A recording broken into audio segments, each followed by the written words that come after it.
मी राधिका आणि राधिकाज रेसिपीमध्ये तुम्हा सर्वांचं अगदी मनापासून स्वागत आहे। तुम्ही पाहू शकता आज आपण एकदम लुसलुशीत आणि दाणेदार अशी उपवासाची लापसी तयार केलेली आहे। एकदम सोपी पद्धत आहे आणि एकदम घरच्या साहित्यामध्ये लापसी तयार होते। आता आषाढी एकादशी येणार आहे, तर त्यासाठी तुम्ही घरी करून पाहू शकता ही रेसिपी। चला तर रेसिपीला सुरुवात करूया।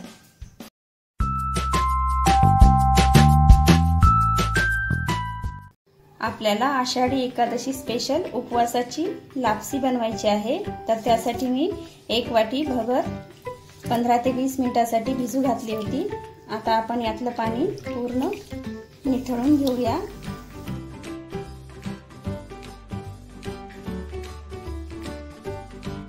बघा अशा प्रकारे मी पूर्ण पाणी यातलं काढून घेतलेलं आहे। आता गॅसवरती कढई ठेवलेली आहे।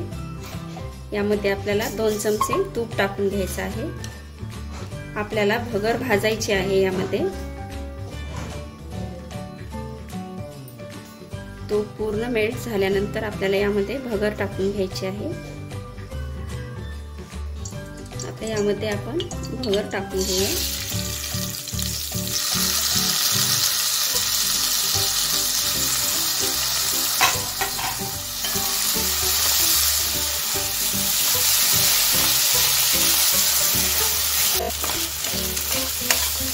आपल्याला छान खरपूस रंगावरती भगर भाजून घ्यायची आहे व्यवस्थित,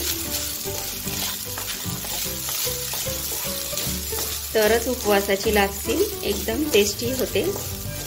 त्यामुळे आपल्याला भगर व्यवस्थित भाजून घ्यायची आहे।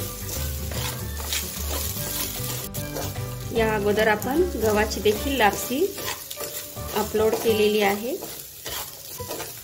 ती देखील तुम्ही बघू शकता।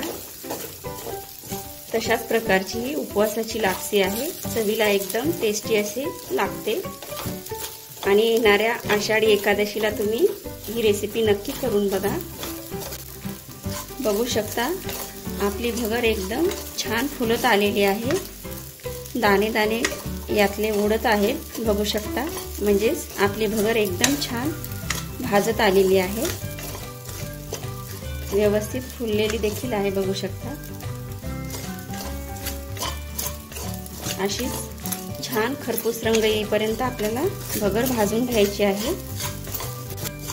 भगर व्यवस्थित भाजून झालेली आहे। आता आपण गुळाचं पाणी तयार करून घेऊया।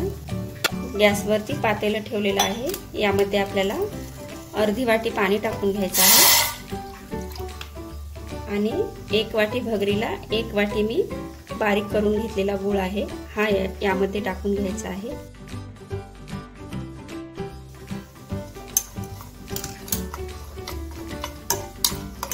आपल्याला गूळ फक्त मेल्ट करून घ्यायचा आहे, पाक वगैरे अजिबात करायचा नाहीये।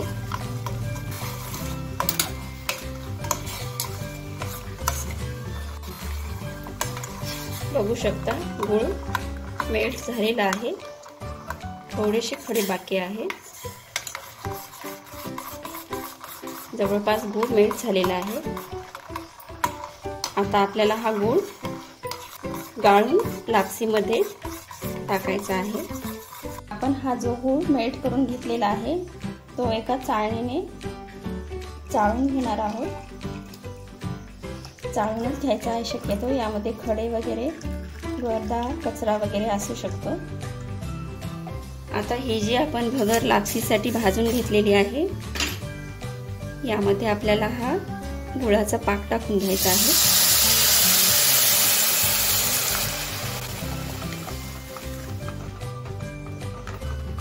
आणि आपल्याला लापसी पूर्ण ह्या पाकामध्ये शिजवून घ्यायची आहे। एकदम दाणेदार अशी आपली लापसी तयार होत आहे। चवीला एकदम जबरदस्त अशी लापसी लागते। त्यामुळे तुम्ही येणाऱ्या एकादशीला नक्की ट्राय करून बघा।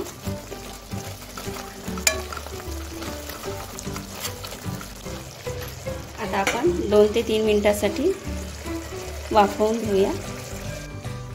बघू शकता आपली लापसी एकदम छान आणि दाणेदार अशी झालेली आहे तयार। एकदम मंदिरामध्ये प्रसादाला जशी मिळते त्याचप्रमाणे आपली उपवासाची लापसी तयार झालेली आहे। आता यामध्ये आपल्याला 1 चमचा बदाम आणि काजूची पूड टाकून घ्यायची आहे आणि 1, 2, 3 वेलदोड्याची पूड आणि केसरच्या काड्या थोड्याशा।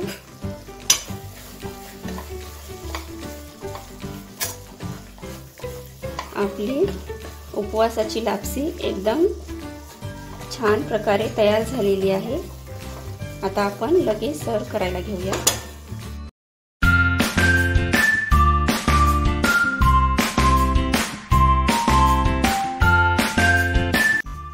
तुम्ही पाहू शकता आपली दाणेदार अशी उपवासाची लापसी तयार झालेली आहे।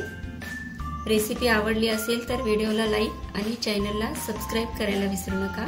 धन्यवाद।